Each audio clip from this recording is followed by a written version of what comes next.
આ ગુજરાતની વાત કરીએ તો લોકસભા 2024ની ચૂંટણીમાં જ્ઞાતિ અને જાતિના સમીકરણોને આધારે જ ઉમેદવારોને પસંદ કરવામાં આવ્યા છે।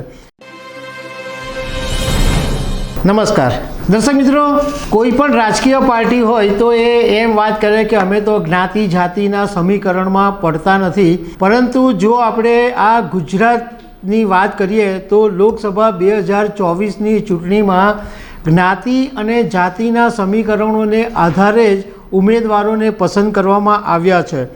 ગુજરાતની અંદર 5 કોળી ઉમેદવારને પસંદ કરવામાં આવ્યા છે, 2 આહિરને ટિકિટ આપવામાં આવી છે અને સૌથી વધારે જો કોઈનો દબદબો હોય તો પાટીદાર સમાજનો છે।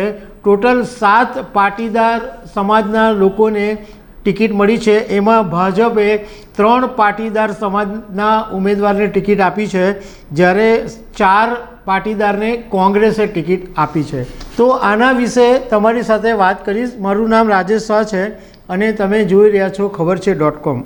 દર્શક મિત્રો, આપણે ગુજરાતની વાત કરીએ તો રાજકોટ જે છે એમાં કડવા પાટીદાર સમાજનું વર્ચસ્વ છે, સુરેન્દ્રનગર છે તો એમાં કોળી સમાજનું વર્ચસ્વ છે, પોરબંદર છે તો એમાં લેઉવા પટેલ સમાજનું વર્ચસ્વ છે, જામનગરની અંદર આહિર સમાજનું વર્ચસ્વ છે, જૂનાગઢની અંદર કોળી સમાજનું વર્ચસ્વ છે, અમરેલીમાં પાટીદાર સમાજ અને ભાવનગરની અંદર કોળી અને ક્ષત્રિય સમાજ એમ બંને સમાજનું વર્ચસ્વ છે।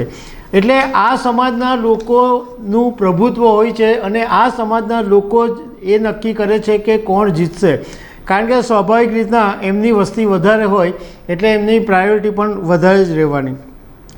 હવે આપણે સૌરાષ્ટ્રની કેટલીક બેઠકો પર જોઈએ તો જામનગરમાં ભાજપે પૂનમ માડમને 3જી વખત રિપીટ કર્યા છે અને પૂનમ માડમ જે છે એ આહિર સમાજમાંથી આવે છે, તો એમની સામે કોંગ્રેસે જેપી મારવિયાને ટિકિટ આપી છે। જેપી મારવિયા પાટીદાર સમાજમાંથી આવે છે।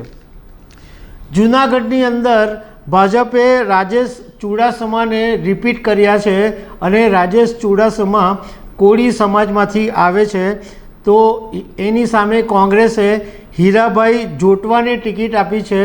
હીરાભાઈ જોટવા પણ આહિર સમાજમાંથી આવે છે।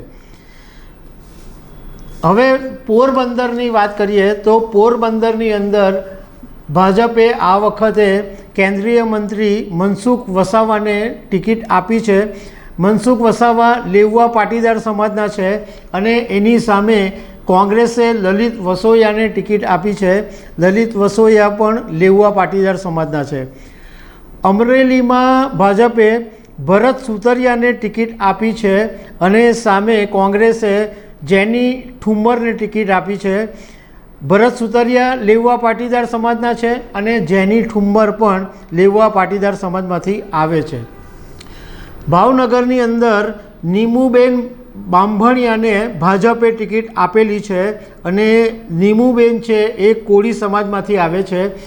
તો ભાવનગરની અંદર ઇન્ડિયા ગઠબંધન હેઠળ આમ આદમી પાર્ટીના ધારાસભ્ય ઉમેશ મકવાણાને લોકસભા 2024ની ટિકિટ આપવામાં આવી છે અને ઉમેશ મકવાણા પણ કોળી સમાજનો ચહેરો છે।